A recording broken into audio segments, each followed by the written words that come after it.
Bank के बारे में बताता हूँ। ओके। 7,000 शेयर्स है मेरे पास 77 रुपीज से। 77। Yes ma'am. ओके। एंड मैं इस शेयर को होल्ड कर रहा हूँ लास्ट 6 ईयर से। सो अभी मैं बहुत इनडिसीजन में हूँ। I need some help. जी ठीक है, मैं समझ गई। जैसे मैंने 77 आपका प्राइस सुना तो मैं भी एक बार के लिए शॉक हो गई थी कि कहाँ पे खरीदारी की है। तो एक काफ़ी भारी गिरावट तो देखने को मिली है और स्टॉप लॉस ना लगाने का एक हर्जाना भी भरना पड़ा है। सातपुते सर, यस बैंक जी 77 की खरीद और 19 पे कर रहा है कारोबार। हालांकि इस टाइम थोड़ा खबरों में बना हुआ है, इसने अपनी सब्सिडरी कंपनी में करीबन 150 करोड़ को इन्फ्यूज किया है वाया राइट इशू। लेकिन 77 तक की ट्रेजेक्ट्री क्या करना चाहिए? आई थिंक मैं to be very frank with you, मैं यस बैंक पे कभी बुलिश नहीं था। मैं हर लेवल पे मैंने एग्जिट ही दिया था वो टाइम पे भी। और हर लेवल पे, क्योंकि हर लेवल पे इसमें बिकवाली थी। हर लेवल पे वहां पे आप देखो क्वांटिटी के साथ, आपकी नॉट ओनली बिकवाली, क्वांटिटी के साथ बिकवाली हो रही थी। तो तब से हम लोग, हमारा जो व्यू है वो निगेटिव ही रहा। इस लेवल पे भी मेरा व्यू बहुत ज्यादा पॉजिटिव नहीं। देखिए वो 19,519 रुपए के आसपास का भाव है। प्रोबेबली यहाँ से 21-22 रुपए जाए। लेकिन कहीं ना कहीं तो आपको मन बनाना पड़ेगा कि क्या मैं इसमें से एग्जिट कर लूं, क्योंकि देखिए इसमें जो नुकसान है वो ब्याज खात का नुकसान है।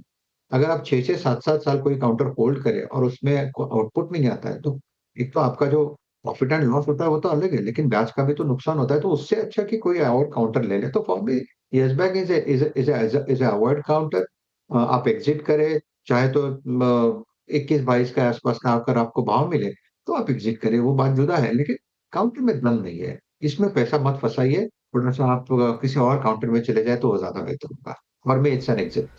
ओके तो यहाँ पे लॉस बुकिंग की सलाह है। आप चाहे तो अभी भी लॉस बुक कर सकते हैं। 21-22 का आपको लेवल मिलता है एक नियर टर्म, तो वहाँ से भी आप एग्जिट कर सकते हैं। इनका एक सवाल और था सर, IRCTC पे 1253 की बाइंग है और 1000 शेयर है इनके पोर्टफोलियो में। अभी बजट के बाद तो जो बजट से जो एंटिसिपेशन लगाई गई थी कि हाँ रेलवे में भी शायद से एक बड़ा हमें केपेक्स आता हुआ दिखाई देगा, लेकिन उसके कंपैरेटिवली थोड़ा सा निराशा हुई है इन्वेस्टर्स को, जिसके बाद वो निराशा हमें शेयर्स में भी देखने को मिली है। तो क्या इस टाइम पे एक जो फॉलिंग नाइफ हमें देखने को मिला है IRCTC के अंदर, उसको कैच कर लिया जाए? करना चाहिए। देखिए मुझे लगता है कि काउंटर में जो करेक्शन हमने देखा, this is an intermediate correction. ये शुरू कहाँ कहाँ से हुआ था? तो देखिए कंचन जी, 1100 1150 के आसपास का इसका हाई था। और वहां से हमने ये करेक्शन देखा, और ये correction now it is landed exactly on it's 200 weeks moving average. ये कहाँ बनता है 200 वीक्स मूविंग एवरेज? तो ये है करीबन करीबन, टू बी वेरी प्रिसाइज, 718। तो 720 पकड़ के चलिए, 720 का इसका 200 वीक्स मूविंग एवरेज है। Currently it is at 793। तो मेरे हिसाब से अगर आपको थोड़ा ऐड करना है, चाहे तो आप यस बैंक को बेच दीजिए, इसको ऐड करिए।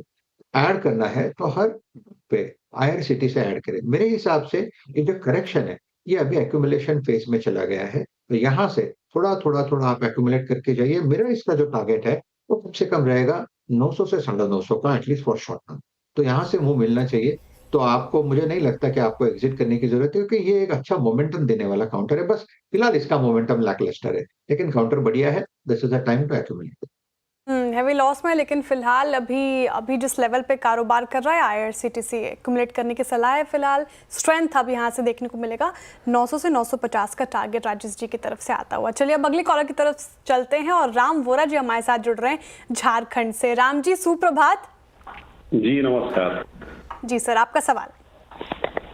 सर मेरे पास 800 इंडियन ऑयल का शेयर है 185 पे, क्या करना चाहिए?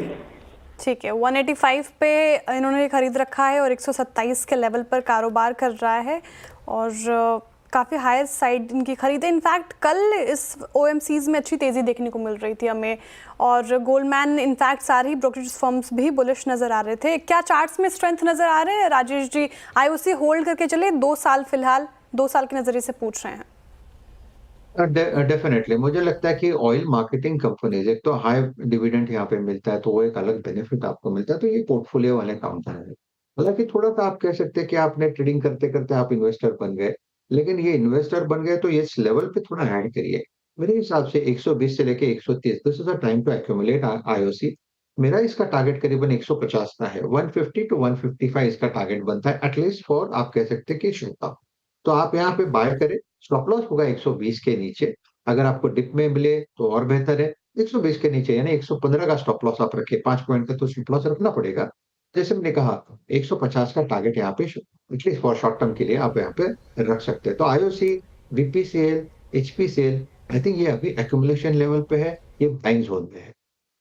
ओके तो ये थी राय आईओसी पे, और साथ ही साथ जितनी भी ऑयल मार्केटिंग कंपनीज हैं उनमें डेफिनेटली एक हलचल तो हमें आज के सत्र में देखने को मिल ही रही है। गैस कंपनीज में भी देखने को मिल रही है, बिकॉज दिल्ली इलेक्शन का पूरा उसके ऊपर एक वेदर थिन लेयर छाई हुई है। चलिए आगे बढ़ा जाए, प्रमोद जी से जुड़ा जाए। इंदौर से प्रमोद जी हमारे साथ जुड़े हैं। प्रमोद जी नमस्कार। नमस्ते मैडम जी, आपका सवाल? मेरा सवाल ये था कि मेरे पास IRFC शेयर है, 162.75 की खरीदी है और 490 है टोटल। ओके बीच में जब अभी लास्ट टाइम भी थोड़ा सा इसमें एवरेज किया था मैंने, तो मेरा यही था कि इसको कंटिन्यू लेके चले कि क्या करे, बढ़ेगा, टाइम लगेगा, क्या हो सकता है? ठीक है, IRFC के साथ शुरुआत करते हैं। इससे पहले हम IRCTC की बात कर रहे थे, तो एक गिरावट तो बजट के बाद हमें डेफिनेटली यहाँ पे देखने को मिली है। इनफैक्ट अगर सारे ही रेलवे स्टॉक का एक्यूमुलेट करके अगर हम नंबर देखें तो 40,000 करोड़ मार्केट कैपिटलाइजेशन से हमें उड़ता हुआ दिखाई दिया है, PSU की अगर बात करी जाए। इनफैक्ट राजेश सर, वापस से फॉलिंग नाइफ को कैच करा जाए या यहाँ पे थोड़ा सा इस टाइम पे वेट एंड वॉच किया जाए? आई थिंक थोड़ा सा आप इसे वक्त दें, क्योंकि आपने थोड़ा इसको वक्त दिया तो थोड़ा और वक्त दें, क्योंकि मुझे लगता है बजट के बाद यहाँ पे मोमेंटम आना चाहिए। रही बात लेवल्स की, तो जब तक ये 130 का लेवल कटेगा नहीं, क्योंकि देखिए ये जो करेक्शन शुरू हुआ था वो 220-225 के लेवल से शुरू हुआ था। तो अगर कोई काउंटर 220-225 से जब टूटता है और 130 तक आता है, तो इसका मतलब इसका एक इंटरमीडिएट करेक्शन ओवर है, ऑलमोस्ट 50% का रिट्रेसमेंट हो गया है। तो करंट लेवल से अभी बायर यहाँ पे दिखता नहीं है। To be very frank with you कि यहाँ पे बहुत बड़ा बायर दिखता नहीं है, लेकिन मैं एक होप कर रहा हूँ, मैं एक एंटिसिपेट कर रहा हूँ कि 130 का लेवल अगर सही पड़ता है, तो करंट लेवल से कम 160-165 तक का मूव मिलेगा, जहां पे आपको एग्जिट करनी है। क्योंकि अगर आप देखें तो रेल स्टॉक देखे या डिफेंस स्टॉक देखे, तो सबड्यूड ही है। तो मुझे लगता है कि करंट लेवल पे थोड़ा वेट करे, थोड़ा वक्त दे और सेल ऑन राइज स्ट्रैटेजी रखे। 160 के आसपास का भाव मिले तो एग्जिट कर ले, स्टॉप लॉस के नीचे। ओके सातपुते सर, इनका एक सवाल और है। ट्राइडेंट पे 603 शेयर्स हैं इनके पोर्टफोलियो में, खरीदारी का भाव है करीबन 59 रुपीज़। ट्राइडेंट के जो रिजल्ट आए थे थोड़े से हमें पेन साइड में देखने को मिले थे, उसके बाद शेयर में एक ड्रैग डाउन भी देखने को मिला था। लेकिन इस टाइम पे करंट मार्केट प्राइस की तरफ नजर डाली जाए तो 31 रुपये पे कारोबार कर रहा है और बाइंग प्राइस से काफ़ी ज़्यादा नीचे है। क्या इस टाइम पे करना चाहिए? कंचन जी, ये वीक चार्ट है, मेरे हिसाब से ये एग्जिट होगा। एग्जिट कहाँ पे होगा? 34-35 के आसपास अगर आपको एक पुल बैक मिले, एक रिलीफ रैली मिले, तो आप 34-35 पे एग्जिट करें, क्योंकि काउंटर में देखिए हर लेवल पे, हर उछाल पे इसमें बिकवाली हुई है। और बिकवाली के बाद सबसे बड़ी बड़ी प्रॉब्लम ये है कि जब ये ओवरसोल्ड होता है चार्टिकली, तब भी इस पे बायर खड़ा नहीं होता। तो यहाँ पे कोई ऐसा नहीं है कि इसमें बहुत ज्यादा फोकस है। अगर आपको इसी सेक्टर में रहना है, देन प्रोबेबली इंडियन होटल एक थोड़ा सा बेटर लगता है मुझे। इवन आईटीसी जो मुझे लगता है उसमें भी एक मोमेंटम आता है, होटल इंडस्ट्री हम उसको पकड़ते हैं। तो कहीं ना कहीं लगता है कि अगर इसी सेक्टर में रहना है तो क्यों ना लीडर के साथ काम करें।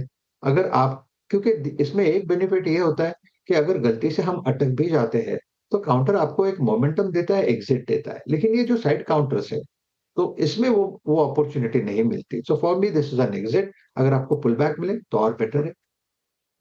ठीक है, फिलहाल एग्जिट करने